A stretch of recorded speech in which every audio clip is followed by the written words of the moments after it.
오늘 두 번째 주일입니다. 처음보다 더 복을 받는 인생, 처음보다 더 복을 받는 인생, 이전보다 더 복을 받는 인생으로 하나님의 말씀을 증거하겠습니다. 우리 주변에는 예상치 못한 어떤 시련, 시험, 고난, 또 유혹, 문제 때문에 힘들어 하는 분들이 참 많습니다. 이름 말할 수 없는 그런 상황 속에 신음하는 자들이 참 많습니다. 당사자도 힘들지만 그분을 바라보는 사람도 참 안타깝고 참 마음이 어렵습니다. 지난해는 튀르키 지진, 그 다음에 지금 이스라엘과 하마스의 전쟁, 또 일본의 지진으로 인해서 많은 사람들이 절규하고 아직도 아픔 가운데 신음하는 사람들의 그런 모습이 눈에 선합니다. 속히 이 모든 문제들이 해결되어지고 안정되어져서 정말 평화로운 그런 세상이 되었으면 좋겠다, 이런 마음이 듭니다. 자, 고난과 시련은 믿음의 자녀들에게도 예외는 아닙니다. 믿음이 강하다고 시련과 시험과 고난이 없는 것은 아닙니다. 믿음이 있는 자는 믿음이 있는 만큼 시련과 고난과 유혹과 문제가 있는 것 같습니다. 또 믿음이 약하다고 늘 시험과 시련 속에 살아가는 것만도 아닌 것 같습니다. 오늘 우리가 만난 욥은 어떤 사람입니까? 욥은 믿음의 사람이요 또 축복의 사람이었습니다. 오늘 우리가 읽은 말씀에 보니까 그에게는 7 아들과 3명의 딸이 있었다. 합이 몇 명이에요? 자녀가 10명이에요. 저희 남매는 6남매예요. 그때는 많이 낳았어요. 그렇게 당연하게 생각했지. 요즘에는 근데 뭐 하나 둘만 낳지 않습니까? 그래서 오늘 아침에 우리 김두현 집사님 출산하고 첫 예배 왔는데 목사님이 그렇게 주문했어요. 기본은 셋이다. 넷 낳으면 더 좋고. 이 자녀가 10명이라는 것이 얼마나 큰 축복인지 모릅니다. 그의 소유는 양이 7,000마리, 낙타가 3,000마리, 소 500결이, 암낙이 500결이. 혹시 고향에서 소 키우는 분 계십니까? 500마리면 얼마나 부자입니까? 대단한 부자죠? 감이 안 오시죠? 엄청 큰 부자입니다. 그에게는 또 많은 종돌이 있었다. 종돌, 하인이 있었다. 어마어마한 부자였어요. 그뿐만이 아닙니다. 동방 사람 중에서 가장 훌륭한 자라, 존중받고 인정받고 칭찬받는. 뭐 아무나 칭찬합니까? 뭐 그럴 만한 훌륭한 그런 인품과 삶이 있었기 때문에 존경을 받는 자였습니다. 살면서 이만큼 복을 받는 사람이 있을까요? 그런데 그에게 오늘 우리가 읽은 말씀 12절에 여호와께서 욥의 말년에 욥에게 이전보다 더 큰 복을 주셨다. 이전보다 더 큰 복을 주셨다. 처음보다 더 큰 복을 주셨다라고 말씀하고 있습니다. 지금 현재 누리고 있는 복도 대단한데 어떻게 하나님께서 욥에게 이렇게 더 큰 복, 이전보다 더 큰 복, 처음보다 더 큰 복을 주셨을까? 욥이 받은 이 축복의 내용이 무엇일까? 저는 2024년 한 해를 시작하면서 이제 주일, 두 번째 주일, 우리 사랑하는 모든 성도, 고독 호숫교회를 출입하는 모든 성도와 가족과 또 목자, 우리 목원들, 우리 집사님들, 사역 부서장, 어쨌든 아이부터 어른 모두가 2024년에 처음보다 더 큰 복이 임하기를 저는 소망합니다. 이전보다 더 큰 축복이 임하는 가정의 인생이 되어지기를 예수 이름으로 축복합니다. 말씀해 보니까 말년에 이런 말이 있지 않습니까? 우리 젊었을 때는요 괜찮습니다. 젊기 때문에 혈기 있고 의기 있고 용기 있고 체력도 있고 괜찮습니다. 돌을 씹어도 다 소화가 되는 나이기 때문에. 그런데 말년이 중요해요. 말년에 비참하면 안 돼요. 말년에 안타까우면 안 돼요. 말년에 점점 하나님 앞에 복을 받고 존귀한 인생, 아름다운 인생, 귀한 인생, 영광스러운 인생이 되어야 할 줄로 믿습니다. 그래서 갈수록 복받는 인생이 되어야 돼요. 할렐루야. 고독 호숫교에 출입하는 예배하는 모든 성도, 갈수록 복받는 인생이 되어지길 예수 이름으로 축복합니다. 갈수록 안 되는 사람 안타깝습니다. 어떻게 하면 우리가 오늘 이런 복을 받을 수 있을까? 하나님께서 욥에게 이렇게 처음보다 더 큰 복, 이전보다 더 큰 복을 주신 이유가 뭘까? 원인이 무엇일까? 욥은 시험과 시련을 이겨냈기 때문입니다. 그 인생에 찾아온 시련과 고난과 유혹들을, 불과 같은 인생의 시험들을 이겨냈기 때문에 한결같이 무너지지 아니하고 그가 믿음으로 일어났기 때문에, 믿음으로 일어섰기 때문에 하나님께서 그를 부시고 그에게 이전보다 더 큰 축복, 처음보다 더 큰 축복을 욥에게 부어 주신 것입니다. 저는 간절히 소망합니다. 새벽에 여러분들 위해서 한 분 한 분 위해서 기도할 때마다 2024년도 지금보다는 더 큰 놀란 복이 부어지는 인생의 가정이 되었으면 좋겠다. 할렐루야. 욥에게 닥친 시험이 있었어요. 시련이 있었어요. 여러분, 인생을 살아가면서 시험, 시련이 없는 사람이 어디 있어요? 2024년에도 아마 엄청난 시험과 시련과 고난과 문제와 유혹이 있을 거예요. 목사? 당연하죠. 저라고 별 수 있을까요? 어마어마한 시험과 시련과 유혹이 있을 거예요. 시험을 당치 않는 사람들이 아니라 그 시험을 이긴 사람들, 그 시험을 이겨낸 사람들에게 하나님께서 복의 인생으로 일으켜 주시는 것입니다.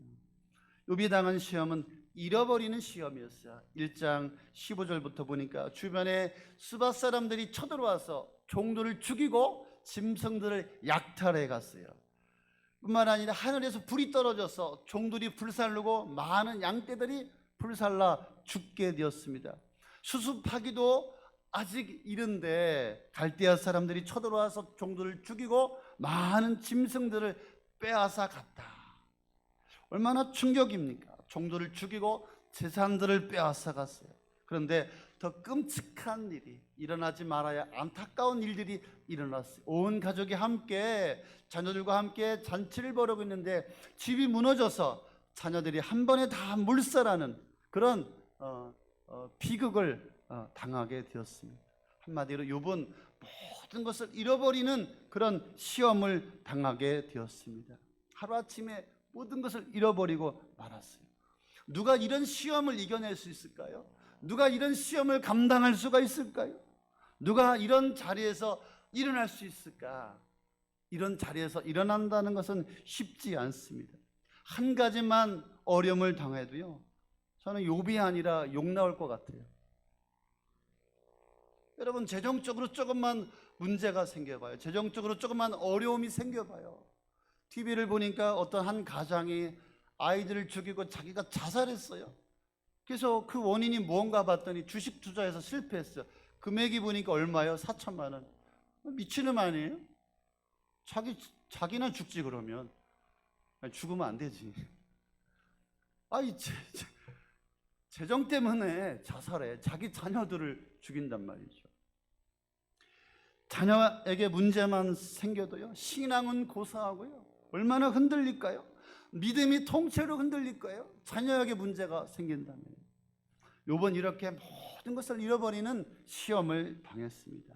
이렇게 잃어버린 시험보다도 더 크게 다가온 것은 무엇이냐면 신앙을 무너뜨리는 유혹의 음성이 있었어요. 2장 8절에 보니까 주변의 모든 것뿐만 아니라 그의 몸이 만신창이가 되었습니다. 박창의 발바닥에서부터 정수리까지 나와서 온몸에 일어나는 이 가려움증, 지금으로 따지면은 아토피죠. 아토피. 그래서 제 가운데 앉아서 기와 조각으로 온몸을 피가 나도록 긁고 또 긁고, 지금 자녀들이 죽고 재산이 다 날아갔는데도 불구하고 자신의 몸이 악창이 생겨서 지금 고통 가운데, 질병 가운데 지금 신음하고 있습니다. 이런 시험, 이런 고통, 이런 고난을 이해할 수 있을까? 저는 말씀을 묵상한, 그렇지, 우리 사랑하는 성도들 충분히 이해하겠구나. 이런 상황을 이해하는 성도가 우리 사랑하는 성도들에게, 가정에게 많겠구나. 건강 때문에, 자식 때문에, 재정 때문에 정말 죽지 못해 사는 사람들이 얼마나 많습니까? 그뿐만이 아닙니다. 욥을 향한 저주의 소리가 들리는 거예요. 무슨 소리입니까? 바로 아내였어요. 아내. 욥의 신앙을 흔드는, 하나님을 욕하고 죽어버려라, 아내의 저주의 말이 정말 할 말을 잃게 했어요. 한꺼번에 10명의 자식을 잃어버린 이 어미의 비통함, 이 어미의 탄식, 어미의 절망, 충분히 이렇게 아내의 음성이 들릴 수밖에 없죠. 그러나 그 아내의 말은 정말 견디기 힘든 그런 유혹이었습니다. 그런 와중에도요, 절친들이 있어요. 욥의 친구들. 그래서 욥기서 3장부터 27장까지 전부 다 친구들의 이야기예요. 친구들이 위로하고 격려하는 게 아니라 네가 잘못했지, 너에게 문제가 있는 거야, 하나님은 행위대로 갚으시는 분이야. 그 고난을 비난하고 정죄하고, 오히려 그 친구들의 말을 통하여서 하나님을 등지게 하는 유혹이 있었습니다. 그럼에도 불구하고 욥의 반응이 참 대단합니다. 욥의 신앙이 무너지지 않는 거예요. 욥이 주저앉지 않는 거예요. 1장 21절에 보니까 그의 모든 소유가 하나님께로부터 왔음을 고백하고 흔들리지 않고 있습니다. 모태에서 빈손으로 태어났으니 죽을 때도 빈손으로 가는 것이 맞지 않느냐. 주신 분도 주님이시요 가져가시는 분도 주님이시다. 나는 하나님만을 찬양하겠다. 또 모든 일에 범죄하지 않고 하나님을 원망하지 않았습니다. 1장 22절에 보니까 이 모든 어려움을 당하고서도 죄를 짓지 않았으며 어리석게 하나님을 원망하지 않았다. 고백할 중요한 말씀이 2장 10절에 있습니다. 우리가 누리는 복도 하나님께로부터 받았는데 어찌 재앙도 못 받겠느냐. 욥은 모든 이 일들을 통하여 하나님 앞에 범죄하지 않고 원망하지 않았다. 그래서 42장 6절에 보니까 이 모든 잘못을 자신의 잘못으로 그는 뉘우치고 하나님 앞에 엎드려 자목하고 회개하는 모습을 놓치지 않았습니다. 그러면 내가 스스로 거둬들이고 티끌과 재 가운데서 회개하나이다. 결국 어떻게 되었습니까? 오늘 결론이 욥은 전보다 더 큰 축복을 받는 인생이 되었습니다. 전보다 더 큰 복을 받는 사람이 되었습니다. 어떻습니까? 욥의 고난, 욥의 시험, 어떠한 말로도 형용할 수 없는, 표현할 수 없는 그런 시험이었습니다. 그런 시험에도 불구하고 욥은 흔들리지 않고 그의 마음은 무너지지 않고 그런 모습을 보고 우리 하나님께서 친히 그 욥을 챙겨 주셨던 것입니다. 하나님께서 욥의 친구들을 책망합니다. 42장 7절 9절에 보니까 하나님은 직접 대만 사람 엘리바스에게 내 친구들에게 너희들이 욥의 말과 옳지 않다 책망하고 욥의 중보기도를 통하여서 그들 또한 용서하리라고 말씀하여 주셨습니다. 그래서 욥의 중보기도를 하나님께서 들으셨습니다. 욥의 중보기도를 들으시고 오히려 욥을 축복하시고 그래서 욥의 신앙이 진짜임을 증명해 내게 되었습니다. 그래서 오늘 읽은 우리 본문 말씀 42장 10절부터 17절까지 처음보다 큰 복을 받게 되었다. 이전보다 더 큰 복을 받게 되었다. 할렐루야. 첫 번째는 관계 회복입니다. 10절 11절 말씀해 보니까 제가 한번 읽어보겠습니다. 욥이 주님께 자기 친구들 용서해 달라고 기도를 드리고 난 다음에 주님께서 욥의 재산을 회복시켜 주셨는데 욥이 이전에 가졌던 모든 것보다 배나 더 돌려주셨다. 형제, 자매, 아는 친구들이 다 그를 찾아와 그의 집에 함께 기뻐하면서 먹고 마셨다. 그에게 내린 재앙을 생각하면서 그를 동정하기도 하고 위로하기도 하였다. 그러면서 그들은 저마다 그에게 돈을 주기도 하고 금반지를 끼워주기도 하였다. 여러분, 욥이 고난과 시험과 유혹과 고난 속에서 이겨내니까 관계가 회복되어지는 거예요. 내가 회복되어져야 관계가 회복되어지는 거예요. 내가 믿음으로 똑바로 서야 관계가 회복되게 되는 것입니다. 12절에 보니까 욥의 말년에 이전보다 더 많은 복을 주셔서 욥이 양을 14,000마리, 낙타 6,000마리, 소를 1,000결이, 나귀를 1,000마리나 거느리게 하셨다. 물질의 회복을 주셨어요. 2배의 복을 허락하여 주셨어요. 2배의 물질이 회복되었어요. 할렐루야. 2024년도 우리 사랑하는 모든 성도님들 물질 많이 잃어버렸죠. 다시 한번 2배로 회복되어지는 축복이 임하길 예수의 이름으로 축원합니다. 할렐루야. 물질이 돌아오고 물질이 회복되어지고 물질이 2배로 불어나는 놀라운 축복이 임하기를 예수의 이름으로 축원합니다. 13절 14절 보니까 자녀의 회복이에요. 다시 아들 7과 딸 3을 낳았어요.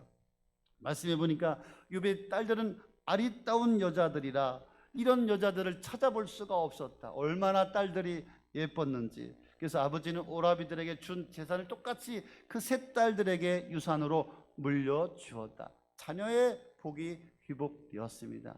16절 17절 말씀 보니까 장수의 복이에요. 장수의 복. 그 뒤에 욥은 140년을 살았고 그 아들과 손자 4대를 보았다. 욥은 이렇게 오래 살다가 세상을 떠났다. 4대를 볼 수 있을까요? 간혹 있을 것 같아요. 이제 제가 오늘 칼럼에다가 한 해 동안의 소망을 썼어요. 그래서 우리 큰아들 빨리 장가가는 거, 빨리 장가가서 애를 낳으면 이제 제가 3대는 보겠습니다. 근데 4대는 쉽지 않을 것 같아요. 4대를 보는 축복을 받았어요. 그리고 오래 살다가 세상을 떠났다. 해피 엔딩이에요. 행복했다 이 말이죠. 여러분의 삶이 이와 같이 되어지기를 예수의 이름으로 축복합니다. 이 말씀을 가지고 오늘 우리가 한 해 동안에 적용해 보았으면 좋겠습니다. 여러분, 신앙인의 아름다운 것은 끝이 좋기 때문에 끝이 좋아야 합니다. 믿음의 사람들은 점점 더 좋아져 가는 것입니다. 끝이 좋은 사람들이 바로 믿음의 사람들입니다. 복받은 사람, 믿음의 사람들은 반드시 그 한때에 시련과 고난과 시험과 유혹이 있어요. 이 모든 것들을 이겨낸 사람들이기 때문에 축복의 사람이 된 것입니다. 그래서 시련과 유혹과 고난을 이겨낸 신앙인들, 그 인생의 끝은 아름다운 거예요. 놀라운 감동이요, 축복입니다. 하지만 여러분, 끝이 안 좋으신 인생이 있습니다. 끝의 복을 체험하지 못하고 중도에 실패하는 신앙인들이 적지 않다. 중간에 포기하고 실패하고 넘어지고 무너지는 사람들이 너무나 많다라고 하는 것입니다. 정말 평생 끝까지 뭔가 제대로 해보지 못하는 인생, 늘 부족한 인생, 조금만 시험이 오고 어려움이 오고 고난이 오면 무너지는 인생. 그러나 그것을 이겨낸 자들에게 하나님께서 복을 주십니다. 그래서 안 되는 사람들의 특징은 잠수 타는 거예요. 피하는 거예요. 도망가는 거예요. 회피하는 거예요. 그래서 무엇 때문이라고 이야기해요. 무엇 때문에. 건강 때문에. 내가 아픈데 뭘 하겠냐고. 내가 아픈데 무슨 주님을 섬기겠냐고. 내가 지금 돈이 없는데 내가 어려운데 무슨 교회냐고. 남편 때문에, 자식 때문에 도망치고 무너지고 회피하고 숨어버리고. 여러분, 넘어서야 복을 받습니다. 처음보다 더 큰 축복은 이 모든 시험과 시련들을 넘어서야 그 인생에 하나님의 복이 부어지게 되는 것입니다. 그래서 분명히 믿음의 사람의 끝은 축복입니다. 믿음의 사람이 아름다운 것은 끝이 좋은 거예요. 여러분, 결말이 좋아야 돼요. 결론이 좋아야 돼요. 결론이 좋은 인생을 우리가 살아가야 할 줄로 믿습니다. 그래서 우리를 실패하게 하는 것이 무엇인지, 실패하게 하는 이 세력이 무엇인지 점검하고 대비해야 합니다. 사탄은 우리의 약점을 알아요. 내가 무엇에 취약한지 사단은 아주 기가 막히게 알아요. 그래서 집요하게 나의 약점을 파고들고 나를 무너뜨리는 거예요. 그래서 별거 아닌데 이 문제를 크게 만들고 당황하게 만들고 이 약점 때문에 나를 결국은 무너지게 하고 쓰러지게 하고 일어나지 못하게 하는 것입니다. 어떤 사람은 돈이죠, 돈. 결국은 돈. 어떤 사람은 건강이에요, 건강. 어떤 사람은 자식이에요, 자식. 어떤 사람은 세상의 욕심과 세상의 유혹 때문에 넘어집니다. 지난 시간에 나를 무너뜨린 것이, 나를 쓰러뜨린 것이 무엇인지 다시 한번 점검하고 대비하고 깨달아야 할 줄로 믿습니다. 나를 무너뜨린 정체가 시험인가, 테스트인가, 그 문제를 넘어서야만이 우리는 축복의 단계에 들어갈 수가 있는 것입니다. 유혹인지 우리가 살피고 대비해야 합니다. 이것이 나의 욕심인가, 이것이 나의 어떤 욕망인가, 우리가 생각하고 우리가 다시 한번 점검해 보아야 합니다. 사단은 예수님도 시험하고 사단은 예수님도 유혹을 했습니다. 첫 번째 예수님을 시험한 것은 무엇입니까? 먹는 거예요. 빵의 문제였어요. 어떻게 먹고 사느냐 이 말이죠. 주님께서 그렇게 말씀하십니다. 사람이 떡으로만 살 것이 아니요 하나님의 입으로 나오는 말씀으로 살아야 된다. 할렐루야. 우리가 말씀으로 살아야 됩니다. 우리가 몸을 위해서 사는 자가 아니에요. 영을 위해서 살아가는 자입니다. 여러분, 몸이 영을 위해서 있습니까? 영이 몸을 위해서 있습니까? 몸이 영을 위해서 존재하는 게 아니에요. 영이 존재하기 때문에 우리의 몸이 필요한 거예요. 주님이 그렇게 말씀하십니다. 육은 무익하다. 살리는 것은 영이다. 영이다. 여러분, 육신을 위해 살지 말고요, 여러분의 영혼을 위해서 사시기 바랍니다.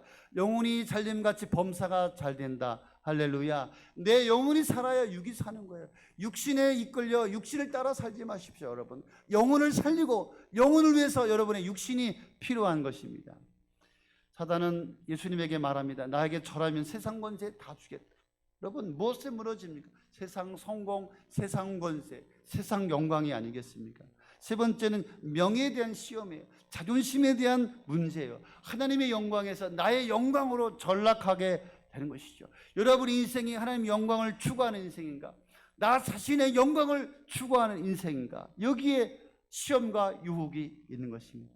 사단은 모든 자를 시험합니다. 유혹합니다.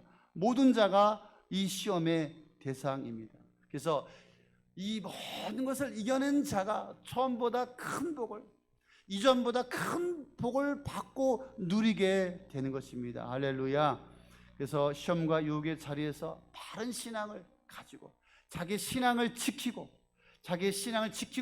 일어서는 자가 바로 복의 주인공입니다.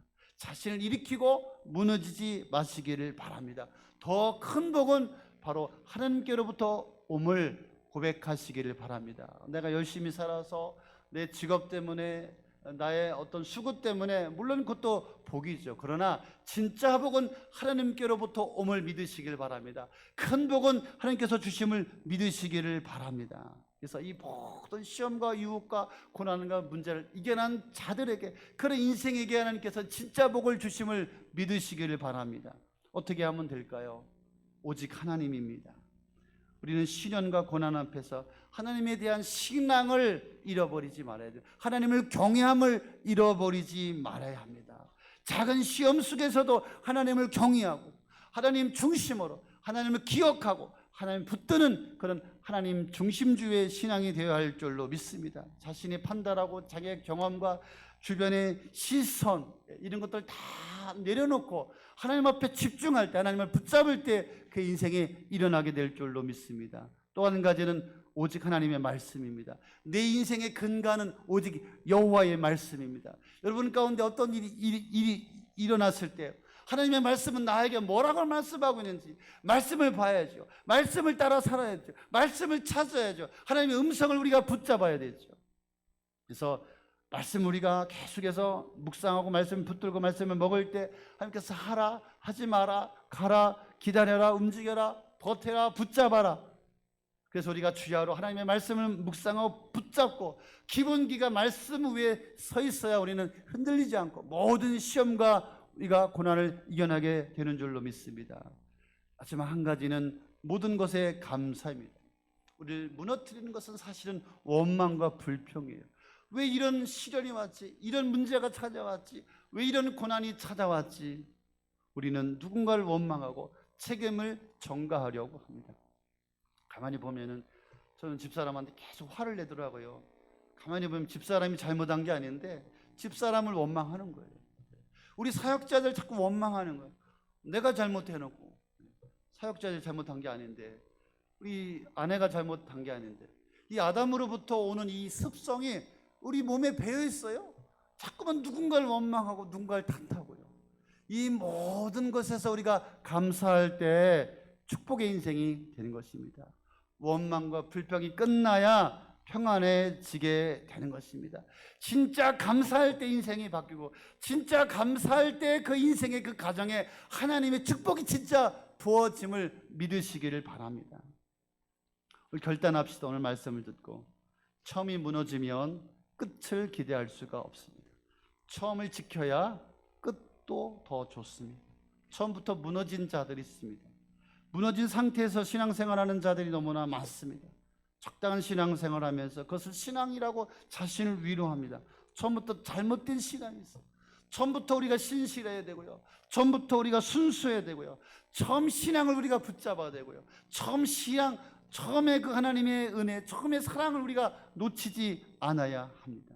그래서 처음이 잘못된 신앙은 끝도 엉망이다. 처음이 잘못되어 있으면 끝도 문제다라고 하는 것입니다.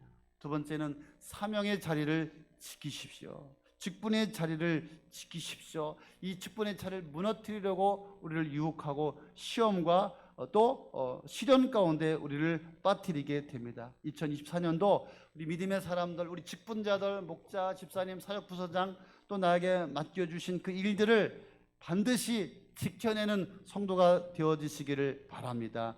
아멘. 예. 사단이 이렇게 직분자들을 건드립니다. 굳이 주님의 일을 감당하지 않을 때 건드리지도 않습니다. 더 내가 주의 일을 감당하려고 할 때 더 많은 시험과 시련과 고난과 문제와 유혹들이 찾아오게 되는 것입니다. 그때 그 직분을 끝까지 잘 감당하는 여러분들 되시기를 바랍니다. 제가 생각해 보니까 내가 목사가 안 되었다면 이런 시험, 이런 고난, 이런 시험이 없었을 텐데 생각해 보니까 어리석은 생각이더라고요. 내가 목사가 안 됐어도요, 내 인생에 똑같은 시험과 시련과 위기와 문제와 또 유혹은 반드시 있을 것 같아요. 누가 이것들을 이겨내느냐 이거죠. 누가 이것들을 붙들고 살아내느냐 이거죠. 그때 하나님께서 놀라운 축복을 더하여 주실 줄로 믿습니다.